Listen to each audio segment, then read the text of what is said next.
खुलुमबाय प्राइम 24 हेडलाइन्सनि जानानै गासिनिसिमबो गाहाम हामलायनायखौ जासिहरबाय।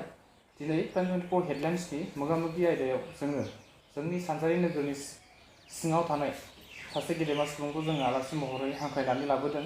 बिथाङानो जाबाय मानव गेदेर लकेश्वर ब्रह्म बान्था मोननो हानाय, जोहोलाव नीलेश्वर ब्रह्म बान्था मोननो हानाय वीरेन्द्र कुमार ब्रह्म सारखौ गिबियाव जोंनि प्राइम 24 हेडलाइन्सआव फरायग्रोनाय जाबाय। खुलुमबाय।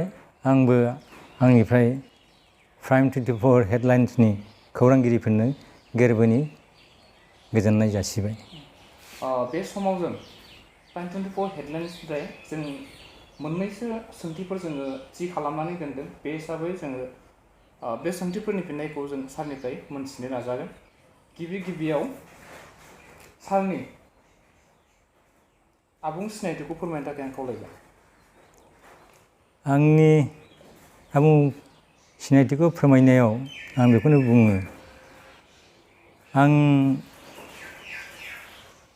मुस्रि वीरेन्द्र कुमार ब्रह्म। बे जायगानि दा आङो सासे थागिबि सुबुं। आंनि जोनोम आरो आंनि जायगा बेखौ मोनथिनाया गोनांथि दं। आंनि बिमा-बिफानि मुङा, आफानि मुङा सोरगोयारि गन्तिक चन्द्र ब्रह्म आरो आंनि आइनि मुङा सोरगोयारि थियास्रि ब्रह्म। आङो दानि क'क्राझार जिल्ला, गोदोनि बोखावै गवालपारा जिल्ला, बे दानि क'क्राझार जिल्लानि पलासगुरि होननाय गामियाव, बर'नि फालांसिगुरि होनना बुङो, बे फालांसिगुरि गामियाव आं जोनोम मोनदोंमोन 1949 मायथाइनि 17 फेब्रुवारि खालि। बेखिनियाव जोङो सारनि उन्दै समनि जारिमिननि सोमोन्दै मोनथिनो लुबैदों। बे हिसाबै सारा उन्दै समाव माबायदि देरबोदोंमोन, लोगोसे नोंथाङा फरायसा समखौ माबायदि बारहोबोदोंमोन? आंनि उन्दै समनि बाथ्राखौ फोरमायनांगौब्ला बुंनांगोनदि आङो बुंनांगोन खाफाला मोजां। आंनि आफाया सासे टिम्बार मार्चेन्टमोन, धोनिमोन, 2 महला न'बो दंलायोमोन।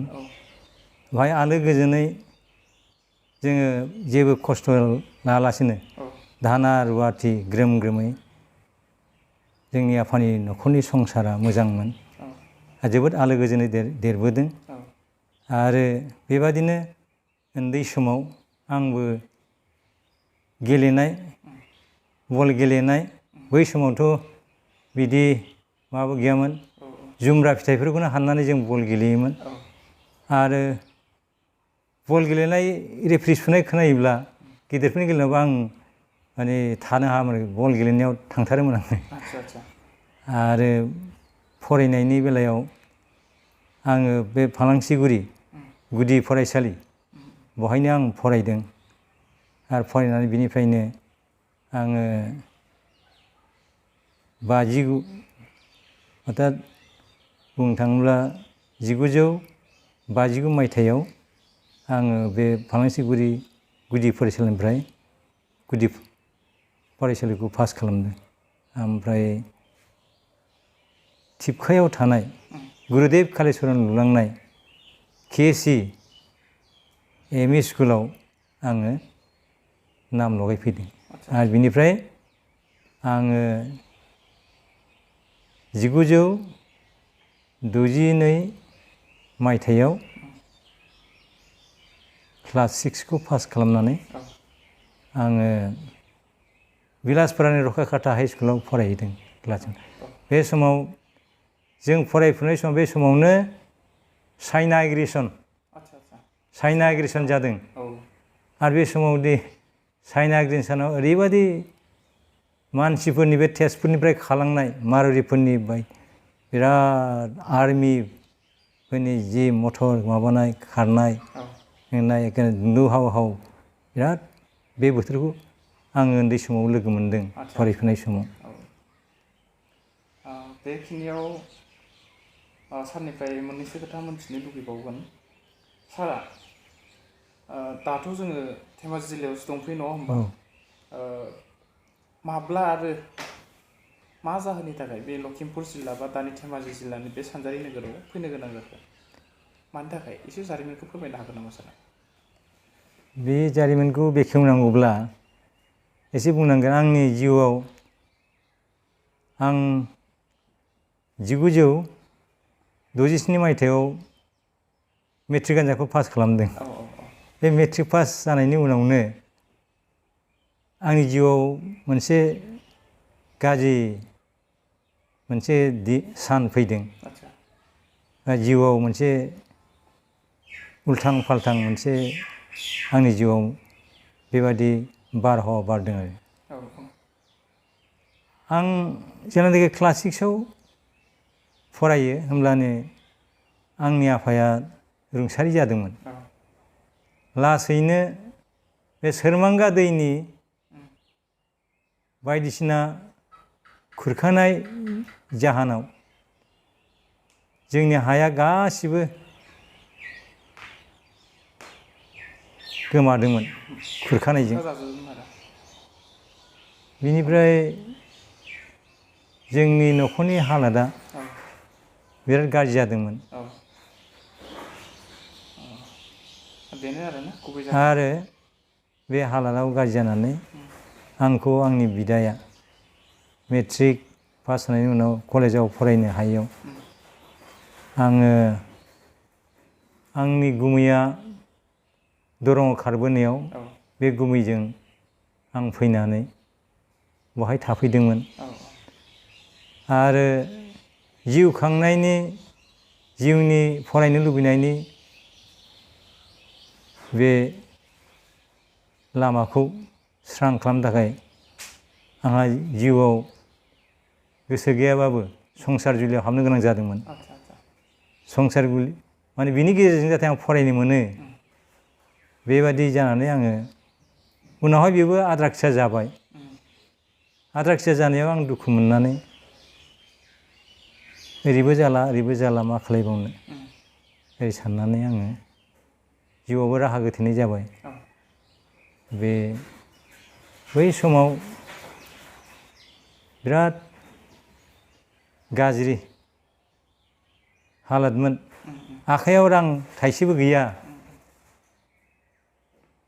बे रां थाइसेबो गैयै समाव आं मा खालामगोन मा मागोन बेबादि आङो हालोदाव गोलैदोंमोन। आङो बिहुराम बर'जोंबो बे समाव बिहुराम बर' सारा थिननायाव बर' साहित्य सभानिबो आङो खेरानि हिसाबै खामानि मावदोंमोन बिहुराम बर'जों। ओमफ्राय बोसोरसेयानो जाफ्रामदों। बेनिफ्राय आङो उनाव बेजोंबो जिउ खांनो हायैयाव आङो बहाय 1972 मायथाइयाव आङो बहाय फैदों। धेमाजि बै समावथ' धेमाजि जिल्ला नङामोन। बोखावै लखिमपुर जिल्लामोन आरो। उनावसो बियो धेमाजि जिल्ला जादों। आरो बहाय फैनाय समाव बहाय बे रेल लाइना बे मटर लामाथ' गैयामोन। रेल लाइनाबो एकदम ओरैबो हाग्रा फांथेनाय बादि। आरो मिसिं सेंग्राफ्रा बे गारियाव हख्रावनानै मेथाइ खननाय बेबादिसोमोन। आरो जेबो नैबे सिमेन्ट सापरियाव रेल स्टेसन गैयामोन। सिदा माबायावसो डेकापामावसो लाखियोमोन। बहाय आं बेबायदिनो 1972आव गुमैया बहाय खारबोयोमोन नालाय हस्तिनापुर गामि, दानि बे हस्तिनापुर गामि, बे हस्तिनापुर गामियाव आं गुमै खारबोनाय जायगायावनो खारबोनानै बहाय संसार जाफैदों आरो। बेदिनो आंनि बहाय सफैनाया बिराद माने उल्थां फाल्थां आंनि जिउ खांनायनि बे बहाय सफैनाय जि मोनसे हालोद बेयो। जेब्ला नोंथांमोना बे जायगायाव रायजो जाफैजेनदोंमोन बै समाव सिमेन्सापुरि ओनसोलाव बर' बिजोंनि गोजौ फरायसालि गैयामोन। गैयामोन गेजेर फरायसालिबो गैयामोन। दा जोङो बेखौनो मोनथिनो लुबैयो सारनिफ्राय बै समाव बर' बिजोंनि सोलोंथाइनि आंखालखौ सुफुंनो थाखाय सारमोननि नाजानायजोंनो सतीश बसुमतारी बर' गेजेर फरायसालिखौ गायसनजेननाय जादोंमोन। बे फरायसालिखौ माब्ला आरो बबे समाव गायसननाय जादोंमोन आरो बै समाव बे ओनसोलनि थासारिया माबायदिमोन? बे समाव बे जायगानि थासारिया बेबादि दावगानाय नङामोन। जेरैबो हाग्रा बंग्रा, बे दा जेराव फरायसालि गायसनदों बे गासै बे ओनसोला थुरिबारिसो, जेबो गैया, लांदां मानसि गैया बे जायगायाव। आरो बे समाव बर' हारिनि जि हालोद, बे हालोदा जोबोद दुखुनांथाव हालोदमोन। बर' बिजोङा सोलिबायमोन बहायबो। दा 1976 मायथाइयावनो जोंहा बहाय बर' बिजोंजों गुदि फरायसालियाव फरायनाय गथ'फ्रा पास जाबाय। बे पास जागोनखौ नुनानै थुनलाइ आफाद बयबो गोसो आरो खौरां बायदिसिनाजों जोङो बेखौ मिथिनो मोनबाय जे बहाय गंसे बर' बिजोंनि गेजेर फरायसालि गोनांथि दंसै, नङाब्ला जोंनि फरायसाफ्रा बहा फरायहैनो, बेबादि साननानै बिनि जाय सानसुमैफोर, बुंनो थाङोब्ला बे समाव जोंनि गेजेराव मावथिफोर दंमोन। मलेन औवारिमोन, ओमफ्राय जोंहा एकेन ब्रह्ममोन, प्रफुल्ल बर्मन, बिथांमोन ज' जानानै मोनसे मिटिं लिंनायसै। लिंनानै नैबे दा जेराव जोंनि बर' बिजोंनि सतीश बसुमतारी हाइ स्कुल जेराव दा नुदों, बे जायगाया हांमा साफुरिनि बर' रायजो राजानि हामोन बियो। नाथाय गुवार आवग्रिनानै बे हाखौ गुबुन हारिफ्रा सेफिननो नागिरदोंमोन।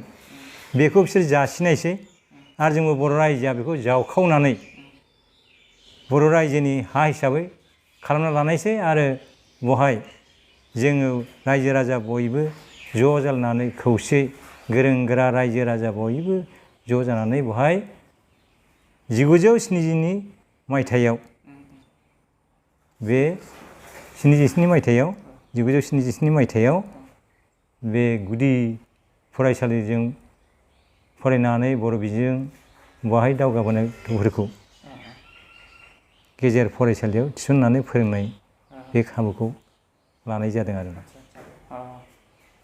जेब्ला बे फरायसालिखौ गायसनदोंमोन, जों मोनथिनायाव नोंथाङा गायसनगिरि गाहाय फोरोंगिरिमोन। ओमफ्राय बै समनि थासारिजों लोब्बा लाखिनानै फरायसालि गायसनजेननायनि थांखि आरो नोजोरनि बागै सतीश बसुमतारी गेजेर फरायसालिनि गायसननाय आफादनि सामलायगिरिफोरा सोर सोरमोन जों मोनथिनो लुबैदों। बहाय बे फरायसालिखौ गायसननायनि नोजोर आरो थांखियाथ' बिराद गोजौमोन। बर' हारिखौ सोलोंथाइयाव जेरैबो दावगाहोनायनि, गुबुन हारिजों समानै आगान सुरनायनि मोनसे मोजां थांखि आरो नोजोर लानानै बे फरायसालिखौ गायसननाय जादोंमोन।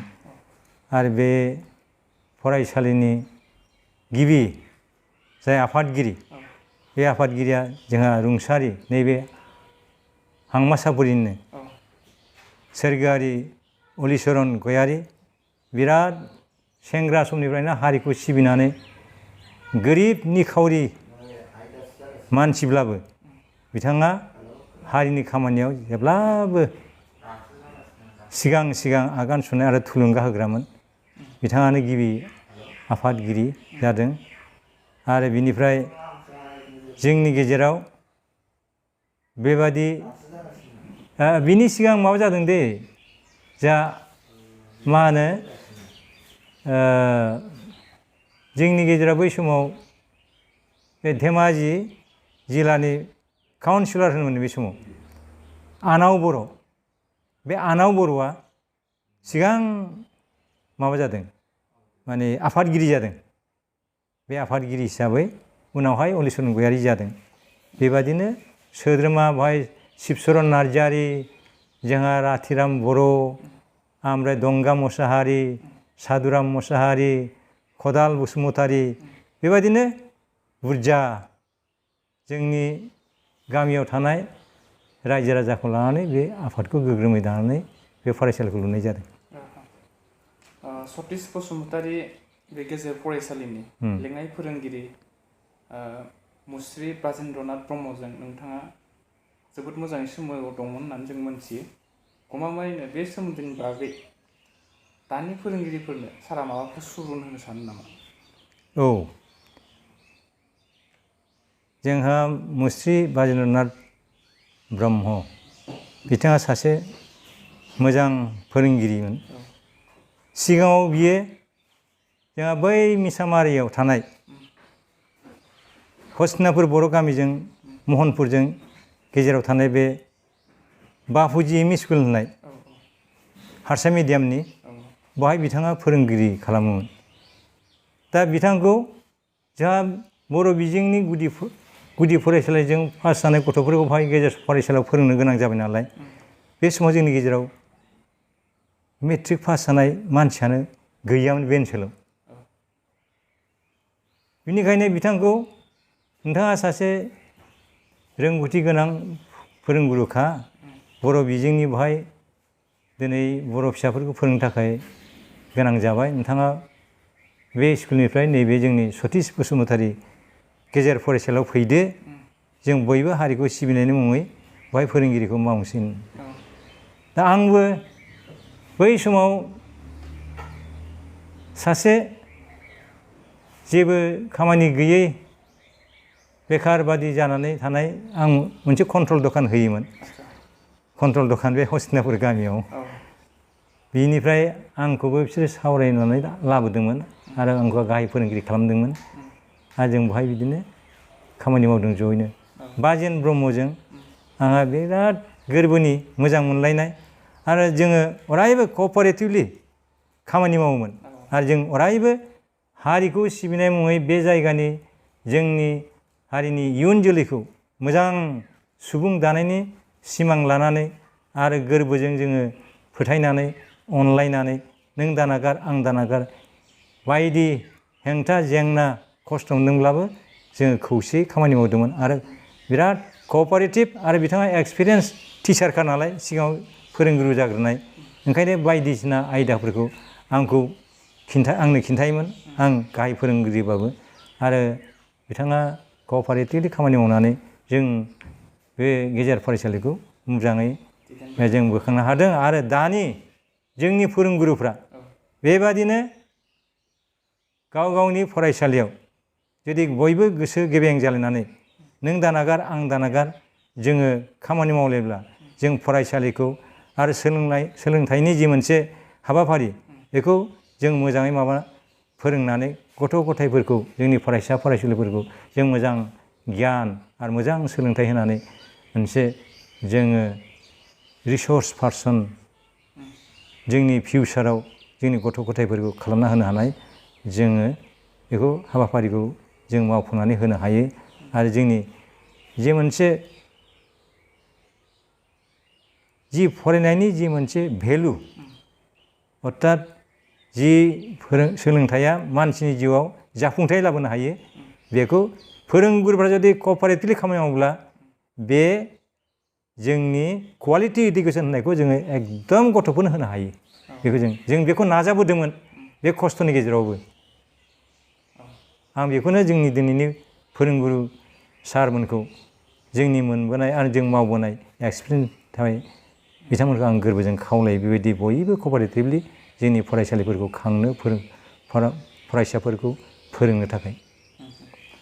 बे समाव जों सारनिफ्राय मोनसे खोथा मोनथिनो लुबैबावो, सारा माब्ला आरो बबे मायथाइयाव बे सतिश बसुमतारि गेजेर फरायसालिनिफ्राय आजिरा मोननायमोन?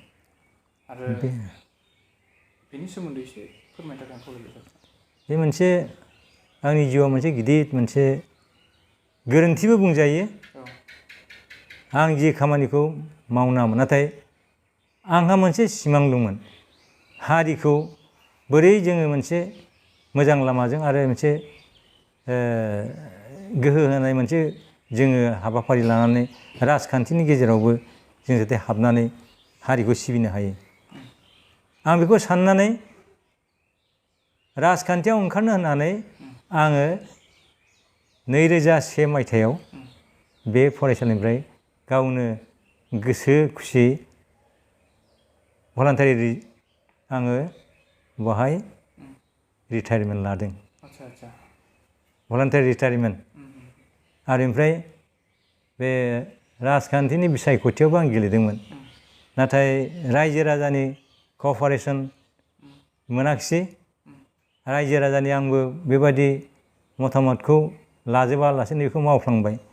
बिनिफ्रायनो आङो बे फरायसालिनिफ्राय आजिरा लानानै होनब्लाबो आङो हारिनि बा मानसि हारिनि मावनो होननानै बे मायथाइयावनो 2001 मायथाइयावनो बे जायगायाव दा आं जेराव दङ, बे सृजन भलान्टारि अर्गेनाइजेसन होननाय मोनसे NGO बायदि मोनसे भलान्टारि अर्गेनाइजेसन खुलिनानै आं मानसि हारिखौ सिबिनायनि मोनसे फसंथान खुलिनानै दा बहायनो दंगासिनो दं आं। आथिखालावथ' डिजिटेल मुगा, बेनि जाउनाव गोदोनि आरो दानि मुगानि फरायसाफोरनि गेजेराव नोंथाङा माबाफोर फारागथि नुयो नामा? माबाफोर गुवार फारागथि नुयो नामा? दानि बे डिजिटेल मुगानि जे मोनसे खाबुफोर, बे खाबुफोरखौ नायोब्ला गोदो जेबो गैयामोन। जेबो बेबायदि मोजां सोलोंथाइनि बा जायगायाव जिरायनानैनो मुलुगनि गासैखौबो मिन्थिनो हानाय, सोलोंनो हानायनि जेबो खाबु गैयामोन। ओंखायनो दानि जोंनि फरायसुला फरायसुलिफ्रा बे डिजिटेल मुगायाव जेरैबायदि सोलोंनायनि खाबु मोनदों, नेटजों नायनानै गासिबो एन्सारफोरखौ मोनो दानिया, जेखौबो जोङो मिन्थिनो हानाय जायो। जुदि रां रुफा दङब्ला मोजां बे जिरादफोरखौ लानानै, आगजुफोरखौ लानानै। नाथाय गोदो बेबायदि आगजुआ गैयामोन। ओंखायनो दानि मुगानि जे मोनसे डिजिटेल मुगा, जोंनि दानि फरायसा फरायसुलिफ्रा बेबादिनो जोंनि साननाय हनाय, मावनाय दांनायखौबो, सोलोंनायखौबो गोजौ थाखोआव बोखोनो थाखाय गाव गावखौ साग्रिद खालामनांसिगौ आरो गाव गावखौ जेरैबो मोनसे कम्पिटिटिभ माइन्ड लानानै जोङो जोंनि दानि गोदान जोलैनि फरायसा फरायसुलिफोरखौ दावगानो थाखाय गोरबोजों बोसोन होयो। थांनाय इं 1967 मायथाइयाव BTC राजखान्थि दोलोआ आसामनि हायेनारि ट्राइबेलफोरनि रैखाथि होनांगौनि थाखाय बै समाव उदयाचल मुंनि मोनसे दरसे आलादा रायजो दाबिदोंमोन। बै समनि थासारियाव सोमावसारनायनि दैदेनगिरिफोरा सोर सोरमोन आरो नोंथाङा बे सोमावसारनायाव बाहागो लादोंमोन नामा? जोबोद इन्टारेस्टिं खोथाखौनो सोंदों। फरायसुलाबाबो बै समाव जों कलेजिया लाइफनिफ्रायनो बे PTCA अर्थात फ्रेन्स ट्राइबेल काउन्सिल अफ आसाम, बाहाय जोङो इन्टारेस्ट लायोमोन। आरो बे समनि बेखौ गिबि दाजेननाय बर' हारि आरो लोगोसे गुबुन गुबुन ट्राइबेल हारिखौ लोगोआव लानानै दानाय बे राजखान्थि हान्जाया जोबोद समनि मोनसे लिंनाय बादि बा समा थिननाय बादि बे पलिटिकेल हान्जाखौ दानाय जादोंमोन। आरो बिनि दैदेनगिरिया जोंहा लखिमपुरनिनो जाय प्रेसिडेन्ट बिरेचन दले, आरो भाइस प्रेसिडेन्टआ जादोंमोन जोंहा समर ब्रह्म चौधुरि, आरो जेनेरेल सेक्रेटारिया जादोंमोन चरन नार्जारि। आरो बेबायदिनो जोंहा बे समाव सासे गुड अरेटर, बक्ता होग्रा रुपनाथ ब्रह्मनि फिसाला प्रसेनजित ब्रह्म, बिसोरमोन बेनि गुबै दैदेनगिरिया।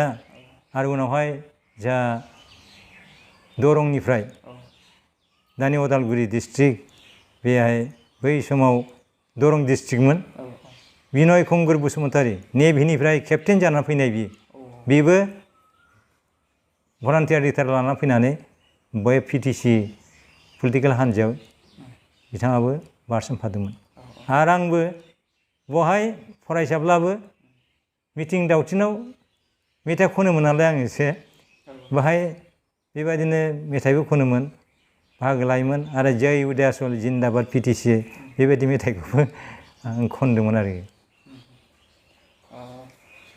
थांनाय 1972 मायथाइयाव रमान हांखोनि सोमावसारनाय जादोंमोन बे सोमावसारनायाव साराबो बाहागो लादोंमोन नामा? औ जानांगौ बेनि सोमोन्दै फंनैसो सारा जोंनो मोनथिहोगोन बेनि सोमोन्दै सारा जों मोनथिनो नाजा बे 1972 मायथाइनि रमान हांखोनि जि मोनसे हांगामा बा जोंनि मोनसे जांख्रिथाय बेयोथ' जोंनि बर' रावनि स्क्रिप्टखौ जोंनि जे हांखोजों लिरोब्ला जोंनि रावा गोसारगोन मोजां जागोन बिनि थाखाय बेखौ खालामदोंमोन थुनलाइ आफादनि बयनिबो सावरायनायनि गेजेरजों आं बहाय बाहागो लादोंमोन आरो बहाय आङो लिडिं खालामनो मोनसे खाबु मोनदोंमोन बहायनो थानानै जोङो बे समाव मटर गैयामोन ट्रेनल'मोन बे ट्रेनजों थांनानै जों धेमाजियाव स्ट्राइक खालामहैयोमोन बहाय नाथाय जोबनायाव जोङो खाजादोंमोन रेलजों लानानै जोंखौ बहाय जेब्लानाखि जोङो धेमाजियाव स्ट्राइक खालामहैयो बहाय रेलनिफ्राय ओंखारनाय लोगो लोगो जोंखौ एरेस्ट खालामदों आरो आङो बे हांगामायाव दाननै खावसे बे समाव धेमाजियाव जेल गैयामोन लखिमपुराव लांनानै दाननै खावसे जेलाव जोबथेना दोनना दं बेहायबो आङो बे जेल सिङावबो बर'फोरखौ जाहाथे जोंना बुरजा गगामुगनि सिमलुगुरिनि जुनाइनि बे ओनसोलनि बुरजा बर'फोरखौ जेला जायगा थोआखिसै जोंखौ टेम्परारि बे जेल माबायाव खिनाय हासुनाय जेराव जेबो सुबिदानो गैया बेबायदि माबायावसो जोंखौ खुनुरुखुमै दोनदों आरो एकदम फ्ल'र सायावनो जोंखौ हायावनो जों माबा बनानै बे फारनाखौ बनानै उन्दुनानै थानांगौमोन आरोखि आरो बेहायनो जोंखौ दोनदोंमोन आरो बेहायबो होमब्लाबो आङो बेहाय जाहाथे जोंनि जेलाव जोबजानाय बुख्रुबजानाय सोरबा सोरबा बुख्रुबनायाव खर' सिन्थायफाय जोंहा ललित बर' होननाय दं बे माबानि बै बेसगुरिनि जेखौ दम गाज्ला होनोमोन बेयो खर' बुखावजादों पुलिसफोरजों धेमाजियाव ओमफ्राय सानै बिमा टेकजुरिनि सानै बिफा फिसाला बिसोरखौबो बुख्रुबनानै एकदम लेंग्रा खालामलायदों खर' बुद्लादों बेबायदिनो खस्थ' मोनदों आरो जेलाव जों बयबो आराय मास अर्थात दाननै खावसे जादों बेबायदिनो खस्थ' मोनदों आरो मा बे समाव जों आबौनिफ्राय बे रमान हांखो सोमावसारनाय समाव जाबायदि बर'फ्रा खस्थ' मोन्दोंमोन बेनि सोमोन्दै जोङो आबौनिफ्राय सारनिफ्राय मोनथिबाय थांनाय 1987 मायथाइनि 2 मार्चनिफ्राय दुलाराय बर' फरायसा आफादनि दैदेननायाव अदेबानि बड'फा उपेन्द्रनाथ ब्रह्मनि दैदेननायाव लोगोसे गोख्रों दैदेनगिरिफोरनि दैदेननायाव बर'फोरनि आलादा रायजो नागिरनानै सोमावसारनायाव साराबो माबाफोर गिलिर बिबानफोर लानानै बाहागो लादोंमोन नामा? आङो गाहाय फोरोंगिरि जाबाय नालाय आं बिदि जेबो बिबान लायाखै नाथाय सिं सिं मैखोमै बे हाबाफारियावबो आङो बाहागो लादोंमोन नाथाय जेबो बिबान बिदि लायाखैमोन आङो आरो बहाय आबसु दानाय उपेन्द्रनाथ ब्रह्म फैनानै जोंनि फरायसालियावनो बहाय आबसुखौ गोदानै दाफैनाय नैबेहाय चक्रचार्य मोसाहारि बिथांखौ लानानै बेखौनो प्रेसिडेन्ट खालामनानै जि मोनसे दानाय बे समाव जोंहा रां रुफानि जेबो मोजां हाल साल नङा बे मानसिफ्रा बेबादि खालामना गुबुन हारिनिफ्रायबो आङो थाखा दाहार खालायनानै बे आबसुखौ सालायनो थाखाय आङो बिसोरनो एसे हेफाजाब होदोंमोन आरो बिनि हारसा गुबुन हारिफ्रा आंखौनो बिनि मास्टार माइन्ड होननानै बिराद नोजोर होयोमोन। बे आबसुनि माबाफ्राबो बे फरायसा माबाखौ मास्टार माइन्डआ बेनो होननानै माबायो। जायनि थाखाय आङो बहाय पुलिसनि माबायाव उतफादाव अर्थात जि मोनसे आंनि सायाव जि नोजोर नागिरनानै सब समाय माबानाय आङो 3 दान आङो खारखोना थानांदों। नावकाटा बाबुआ एकदम दैज्लां बोथोरावबो बाहाय थानानै बैसाङाव थाहैलाबायनाय नावआव थाहैनाय बेबादि जानो गोनां जादों बे आबसुनि जे मोनसे सोमावसारनायावबो। बे सोमावसारनिफ्राय जोङो दुलाराय बर' फरायसा आफादनि सोमावसारनायाव माबायदि जेंनाजों सौसिबोनांदों बेनि सोमोन्दै मोनथिबाय। आथिखालाव बिटिसिनि बायजोआव थानाय बर'फोरनि रैखाथिनि थाखाय बर'फोरखौ रैखाथि होनो थाखाय खौसेथि बर' सुबुं आफादा दाबिबोनाय दाबिफोरा जाफुंनायनि लामायाव फैबाय। बेनि बागै बर' कसारि अट'नमास काउन्सिलनि सायाव सारा माबाफोर बाथ्रा बुंनो सानो नामा? बर' कसारि वेलफेयार अट'नमास काउन्सिल दाथ' दाफुंजाबाय, बेनि सोमोन्दै। बे बाथ्रायाथ' जोंनि थाखाय आउट अफ बिटिसिनि बर'फोरनि थाखाय बराद गोनां होनजासै। मानोना जोङो बयबो बर' हारिनि थाखाय खस्थ' खालामदोंमोन, जेल जादों, गावथारजादों आरो बिमा हारिया जिनाहारि जादों। माने बिनि जि मोनसे दुखु गोनां जि जाथायफोर बेखौथ' बुंनानै फोजोबनो हाला। दा बहाय आङो बुंनो लुबैनाया बेनो, जोङो बिटिसिनि बाहेरायाव थानाय बर'फ्रा नैबे बिकेडब्लिउसिखौ जों इउपिपिएलनि खौसेथि बर' सुबुं आफादनि गेजेरजों पलिटिकेलि प्रेसार होनानै बेखौ उइदाउट ब्लाडसेड, उइदाउट एनि प्रसेसन एन्ड एजिटेसन बेखौदि लाबोनो हादों। बे मोनसे जोंनि आउट अफ बिटिसिआव थानाय जोंनि 22 जिल्लानि बर'फोरनि खौसेथि गोहोनि गेजेरजों आदाय खालामनो हानाया बे जोबोद बुंनो थाङोब्ला जारिमिनारि मोनसे, जेबो खस्थ' होआलासिनो रायजो राजाखौ मोनसे ब्रेननि गेजेरजों हाबा मावनानै बेखौ आदाय खालामनो हादों पलिटिकेल प्रेसार होनानै। बे जोबोद मोजां जादों आरो बेयो बर' हारिनि थाखाय आउट अफ बिटिसिनि थाखाय आरो दुलाराय बर' हारिनि थाखाय मोनसे गिदिर क्रेडिट। आरो बियो जोंनि बर' हारिनि गेजेराव रांखान्थि, सोलोंथाइ, समाजारि आरो गासिबो बिथिङावनो जोंखौ बर' हारिखौ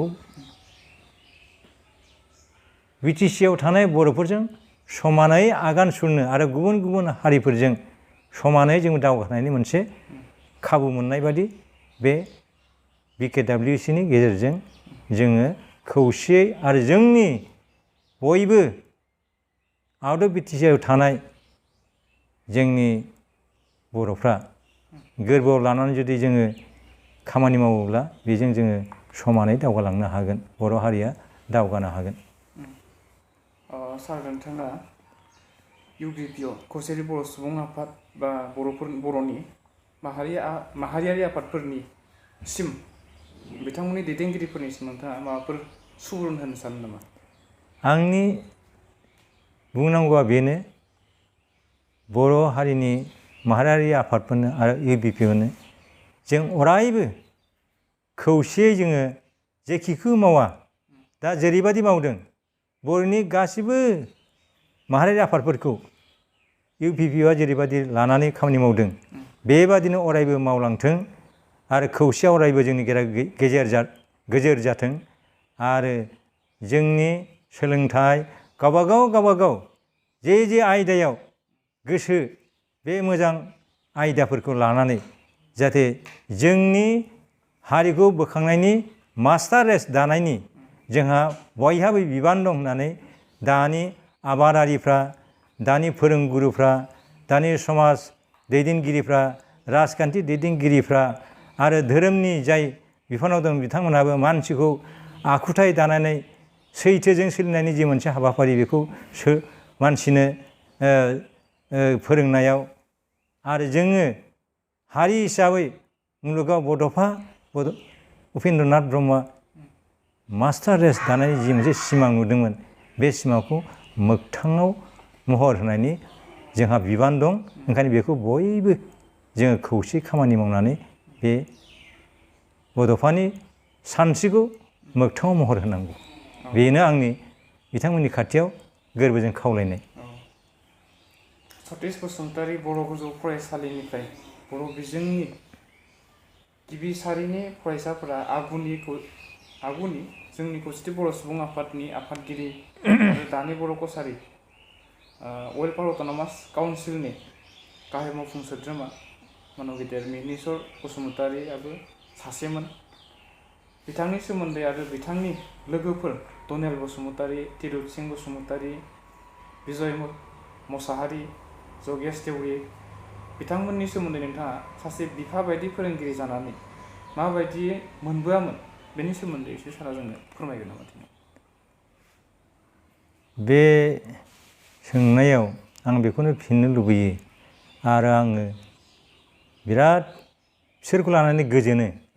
आरो जोंनि फोरोंगुरुआ जेसेबां दङ बे फरायसालियाव सतिश बसुमतारी बे फरायसालिनि जि गुरुफोर बे फिसाफोरखौ लानानै जों बिराद गावखौनो दुग्गाङो।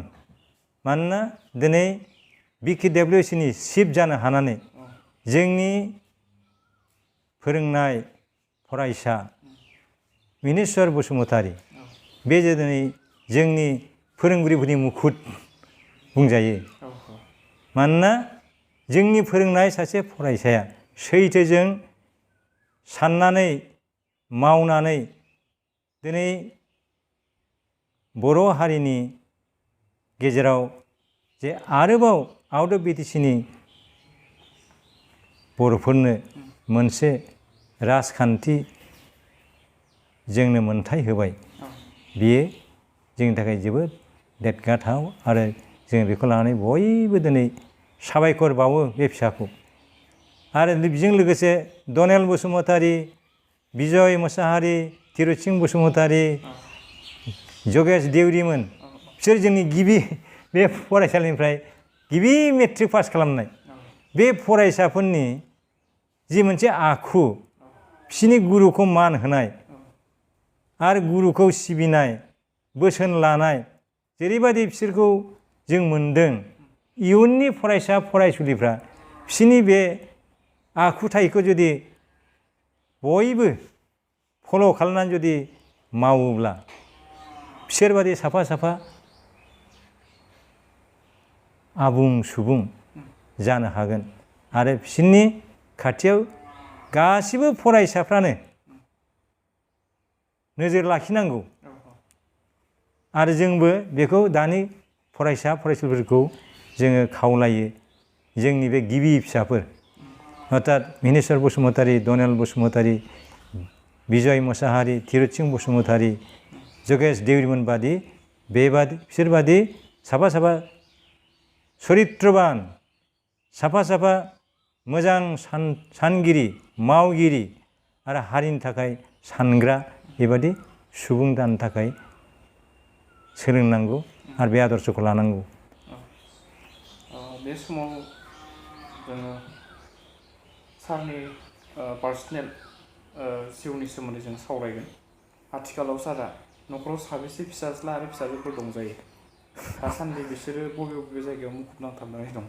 बेनि सोमोन्दै सारा जों एसे बे आंहा गथ'फ्रा साबा, साथाम हिनजावसा, सानै हौवासा।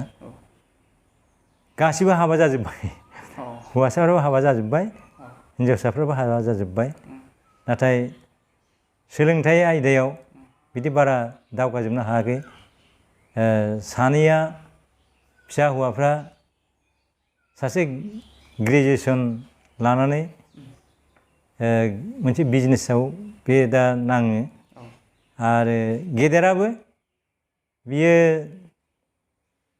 मेट्रिक पास जानानै क'क्राझाराव फरायहैदोंमोन बे फरायहैनानै उनावहाय बहाय बै समनि जि मोनसे हाल साल बर' हारिखौ दावगाहोनायनि मोनसे जांख्रिथाय बे जांख्रिथायनि बारहावायाव बेबो गोजोमहैनानै फरायनाया आद्रा जानानै बियो बारा दावगानो हायाखिसै बे मेट्रिक पास जानानै थाबाय आरो दा न'खराव बेबायदिनो फिसा फिसौ बिजनेस मावनानै जायो आरो फिसा हिन्जावफ्रा हाबा जाजोब्बाय बिदिनो बिसोरो मोजां न'खर सुख सान्थियैनो गथ' गथाय खांनानै दं आरो जेबो मोनसे गिदिर साख्रि नङा थेवबो सानैया आंगनबादि आरो सासेया गुवाहाटियाव बे बहायनो संसार जुलि लानानै दङ।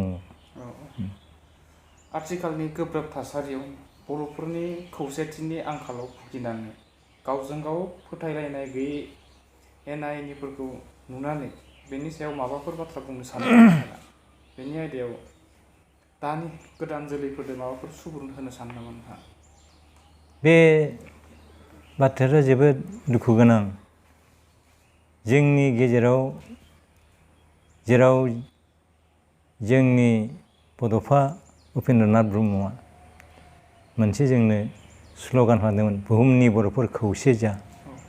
जों दिनै बड'फाखौ मान बावो बिनि थैनाय सान बिनि जोनोम सान नाथाय बिनि बोसोनखौ लानानै जों सोलियाखिसै। बर'आ दिनै गोदान जोलैफोरनि गेजेराव लेखा गोरोंनि गेजेरावनो गावस्रा गावस्रि जाबाय जाय हारिखौ दानो होनानै बिसोरो सोमावसारबाय बे सोमावसारनाय दिनै दैदेनगिरिफ्रानो गावसोरनि गेजेराव खौसे गैयैनि लिडारशिपनि दिनै मा जादों खांखुवा बादि जानानै गावजों गाव खौसे गैयैयाव दिनै थेर बेथेर जाजोब्बाय खौसेथिया। आंहा बाहाय दिनै मोनसे गोरबोनि खावलायनाय दङ जे जोङो जेखि जादोआ थांनाय दिनफ्रा थांथोंसै नैबे गोदान बोसोरनिफ्राय जाहाथे जोंनि बे जालांनाय गोरोन्थिफ्रा बे दाजाथोंसै जोङो सोदांलायनानै खौसेयै बड'फानि जि मोनसे मोन्थोर बुहुमनि बर'फोर खौसे जा बे मोन्थोरखौ गोरबोआव लानानै गमामायै जों खौसे जानानै दा हारिखौ खांनाय बेंनायनि बिबानखौ लानांसिगौ आरो गासिबो जोंनि बर'फ्रा खौसे जोङो दिनै आगान सुरनांसिगौ। बर' थुनलाइ मुलुगनि मुंदांखा थुनलाइगिरि अदेबानि खन्थाइगिरि रायथाइगिरि बिजिरगिरि सिबिनां रुंसारि ब्रजेन्द्र कुमार ब्रह्मनि सोमोन्दै सारा माबाफोर बुंगोन नामा? बिथांनि सोमोन्दै बिथां मुंदांखा थुनलाइगिरिनि सोमोन्दै जों एसे मोनथिनो थाखाय लुबैदों। जोंहा सोरगोआरि थुनलाइ मुलुगनि सासे अलंबार हाथरखि ब्रजेन्द्र कुमार ब्रह्मनि जि सोरजिलु बर' हारिनि थुनलाइनि थाखाय जेरैबायदि हाबा मावलांबाय जेरैबायदि सोरजिना गालांबाय बेखौथ' जोङो रांजों बायनानै बिनि बेसेनखौ जों होनो हाया।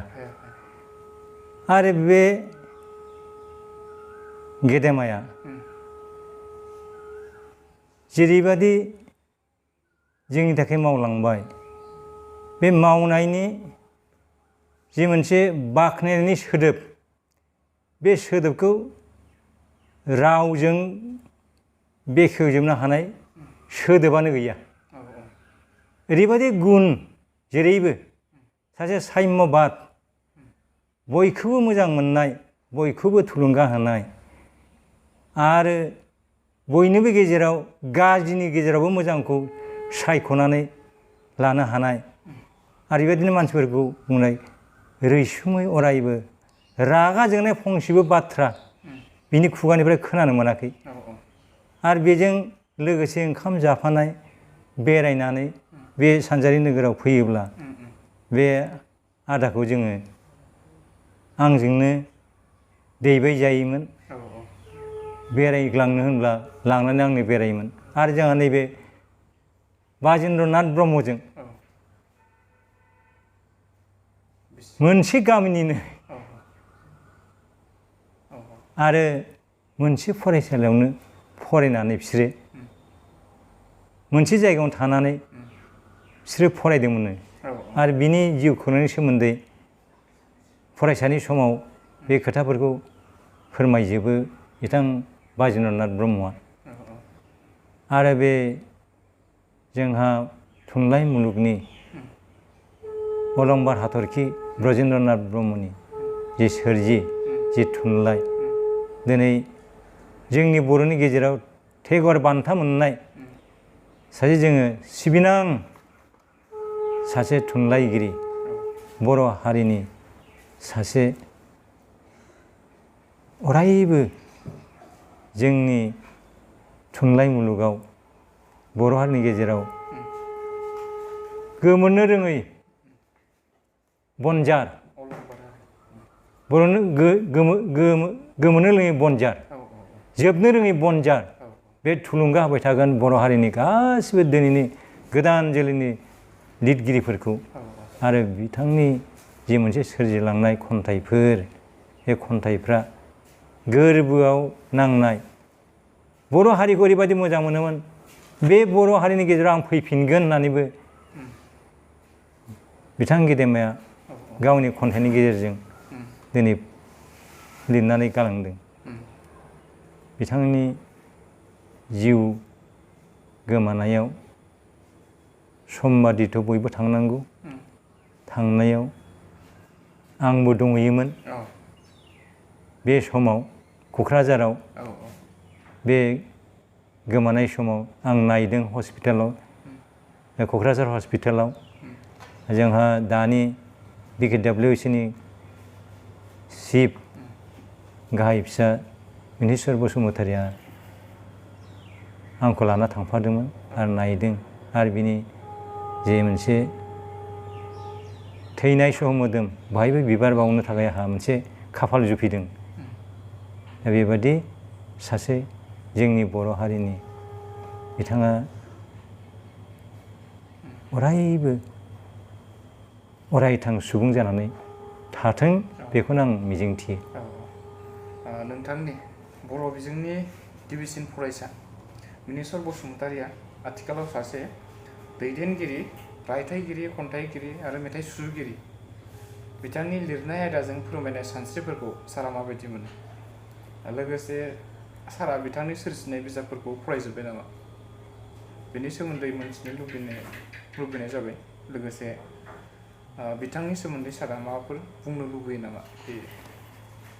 मिनेस्वर बसुमतारिनि बिनि जे साननाय, जे बिनि मावनाय, बिनि मोनसे सानस्रिफ्रा जेराव मावो जेखौ आखाइ होयो आथा खिथा जाफुङागौ मानि बेखौ बे नागारा। बे मोनसे गिदिर जोंनि इयुन जोलैनि थाखाय लानो गोनां मोनसे आदर्श। सानै हयैसो लायो आरो बेखौ सानै हयैसो मावो। आरो जेखौ मावो बियो सैथोयैनो मावो आरो जाफुङागौ मानि बेयो नांथाबबाय थायो। आरो बिनि जे रनसायनाय बिजाबफोर आं बेखौ फरायदों। बिनि लिरनाय सासे सोरजिगिरि आरो बिनि लिरनाय जे बिजाबफोर गांब्रै आं बिजाब मोनदों। बे बिजाबनि गेजेराव आं जा नुदों बे लिरनाया ओरैबादि मानसिफोरनि गेजेराव थुलुंगा लाबोदों आरो मानसिफोरखौ ओरैबायदि मावनो थाखाय बियो सैथोजों आगान सुरनो थाखाय खौसेखौ बर'फोरनि गेजेराव गोजोर खालामनो थाखाय बिनि लिरनाय बिनि मेथाइ गासिबो खन्थाइ दिनै बेखौ बिजिरनानै नायोब्ला बिराद बयबो बेखौ फरायनानै बेबादि जोङो जोंनि आखल आखुखौ दानानै लानांगौ।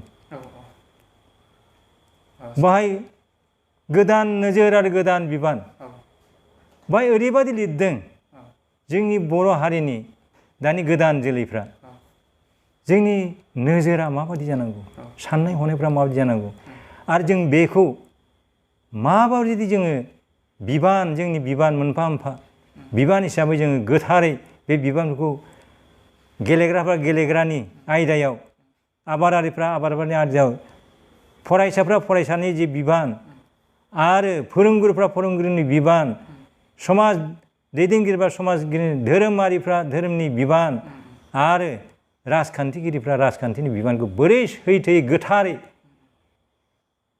बिबान लानानै मावनांगौ हारिखौ सिबिनांगौ सासे हारि सिबिसुला हिसाबै बेबायदि गावबागाव आयदायाव बेबायदि सासे सेबक हिसाबैसो मावनो थाखाय बिनि लिरनायफोरखौ आं नुयो आरो थुलुंगा बेरखाङो आरो बेखौ लिरनायनि गेजेरजों बिनि गासिबो खन्थाइयावनो जा आरो बिनि रायथाइयावनो जा बेखौ आं नुदों आं गांब्रै बिजाबखौ फरायदों बिनि बे आरो सान्थि रावखौबो थगायालासिनो बिश्व दरबाराव सुबुंजों सुबुं थगायलायालासिनो हादोरजों हादोर थगायलायालासिनो हारिजों हारि थगायलायालासिनो जों माबोरै खौसेयै सान्थिखौ लाबोनो हायो बे खोथाखौबो बेयाव रायबो गोजोनखौबो बे हास्थायो बिनि लिरनायनि गेजेरजों बिदि आरो जोंखौ मावथि जानो थिनो बिनि लिरनायफ्रा अलसिया जानो थिना आरो बिनि लिरनायफ्रा बेबादिनो आं नुदों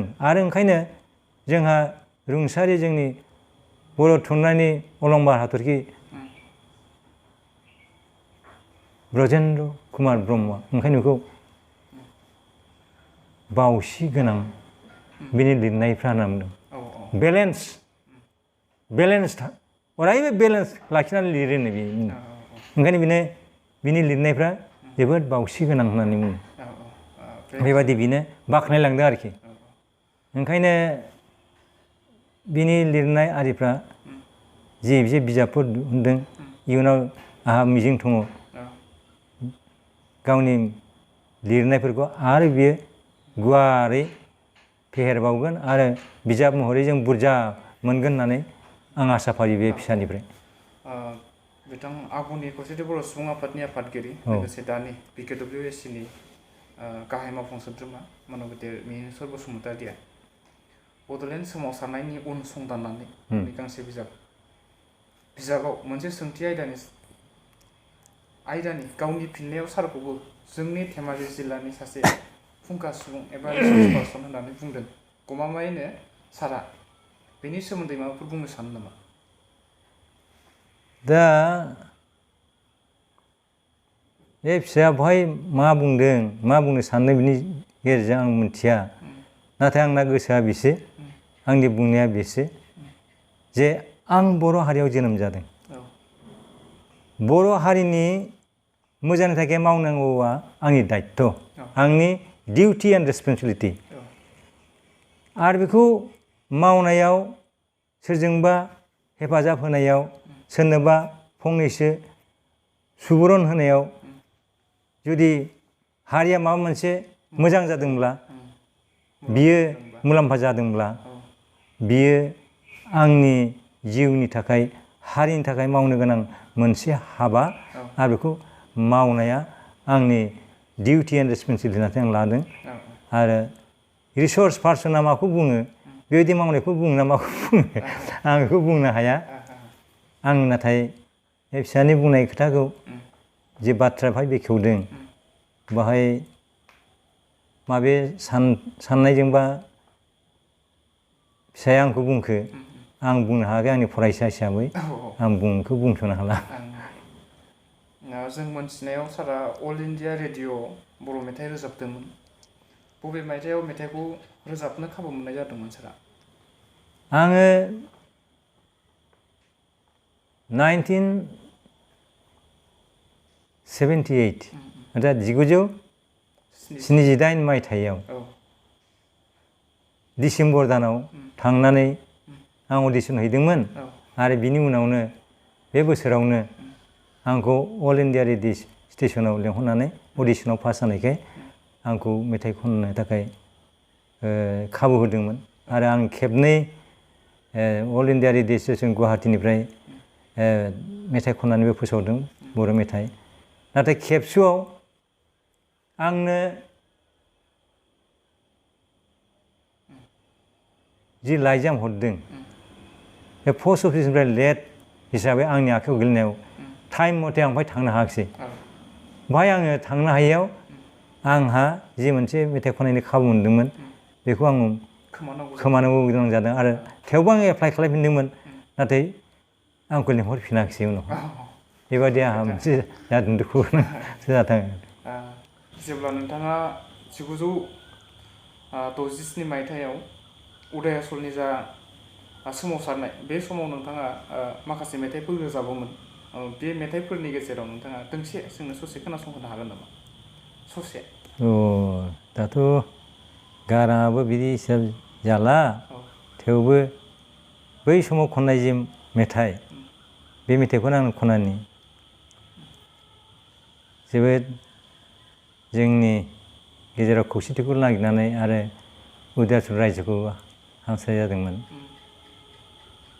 जायो जाया खननानै खोनासंहोनोसै आङो। जै जै जै जै जै जै जै जै जै जै जै जै जै जै जै जै जै उदयाचल जिन्दाबाद पिटिसिए जिन्दाबाद पिटिसिए उदयाचल रायजोनि जोंलाय सेंग्रा सिख्ला सुथुरनि सोगोमनायखौ जों गिया जोंलाय मदद जांगिला जोंलाय मदद जांगिला जै उदयाचल जिन्दाबाद पिटिसिए जिन्दाबाद पिटिसिए जिन्दाबाद पिटिसिए। बे आन्थाखौ आं खननाय। साबायखर जासिबाय नोंथांनिसिम, सारनिसिम रोजा रोजा साबायखर जासिबाय। जों मोनथिबावदों सारा जोहोलाव नीलेश्वर ब्रह्म आरो सानजारां लकेश्वर ब्रह्म गोसोखां बान्था मोनखांबाय। बे बान्थाखौ माब्ला बबे आफादफोरा नोंथांनो होदोंमोन? बान्थाखौ मोननायनि सोमोन्दै सारा एसे जोंनो फोरमायगोन नामा? बेथ' नंगौ, आं 2020 मायथाइयाव मोननै बान्था मोनदों। जोहोलाव नीलेश्वर ब्रह्म बान्था आरो सानजारां लकेश्वर ब्रह्म हारिमु बान्था बेखौ मोनो थुनलाइ आफादनिफ्राय। आरो बै मोनसे नीलेश्वर ब्रह्म बान्थाखौ आङो दुलाराय हारिमु आफादनिफ्राय मोनदों। बेखौ गिबि आङो जोहोलाव नीलेश्वर ब्रह्म बान्थाखौ मोनग्रोदों दुलाराय बर' हारिमु आफादनिफ्राय। 2018 आरो 19 मायथाइनि जि बान्था होनो गोनांमोन बेखौ आंनो उदालगुरि डिस्ट्रिक्टआव काजियामाथियाव जानाय दुलाराय बर' हारिमु आफादनि जे मोनसे बोसोरसालिया जथुमा बहाय आंनो बे बान्थाखौ जा रन्जन दैमारिनि बिनानाव अनजुलि दैमारिनि आखाइजों दुलाराय बर' हारिमु आफादा आंनो बे बान्थाखौ 10 जानुवारि 2020 मायथाइयाव आंनो गथायदों। ओमफ्राय सानजारां लकेश्वर ब्रह्म जे हारिमु बान्था थुनलाइ आफादनिफ्राय बेखौ आंनो 2020 मायथाइयावनो बेखौ होनाय जादों। बेयो 2019 मायथाइनि बे बान्था बेखौ 2020 मायथाइयाव आंनो होदों।